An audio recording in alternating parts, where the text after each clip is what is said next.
Hey guys, Aníbal Olave with Caprate Real Estate Group. If you've been following our videos, last week one of our agents was talking about 3 things that can kill your residential deal in this crazy market. And one of the things that we talked about was issues that come up in a title commitment. We have seen a lot of cases where there's not a will or it wasn't done correctly and the property was never conveyed. At time of closing, that can put a stop to the process. And so today we invited our friend Hector Phillips, who's an attorney at law and also owns a local title company, to talk to us about 5 important things that you need to know about a will. So you inherit a property and maybe your parents passed away, your grandfather passed away, your uncle, whoever. You inherit the property and now you're going to try and sell the property. And so you start trying to look into it. You go to a title company, the title company says you need these things and these things and these things, which you don't have. Maybe you need to go find some heirs that knew the person for a long time.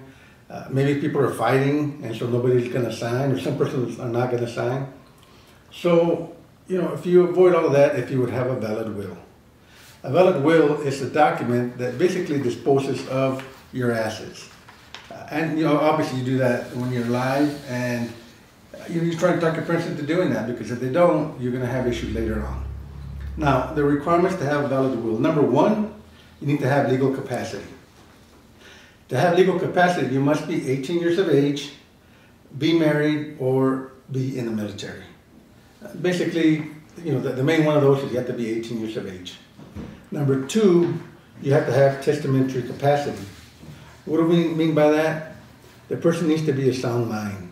The person needs to know who the person's heirs are, what property they're disposing, what the nature is of all their assets that they have. So they need to know exactly what they're doing. If they have dementia, then they don't have sound mind, they don't have testamentary capacity.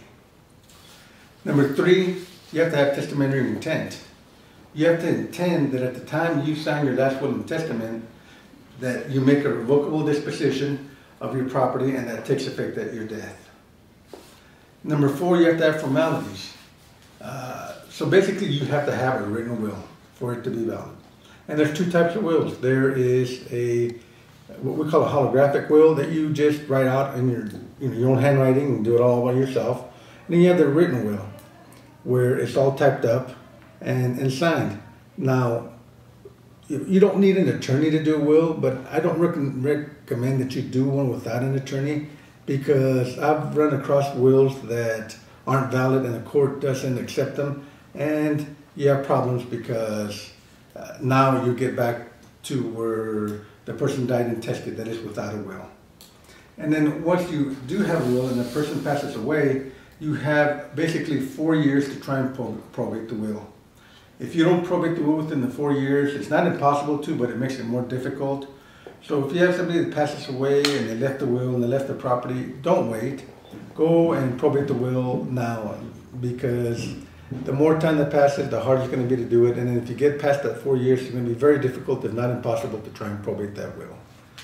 So I think that's all I have on wills today. Thank you for joining us. And if you have any questions, please feel free to contact us.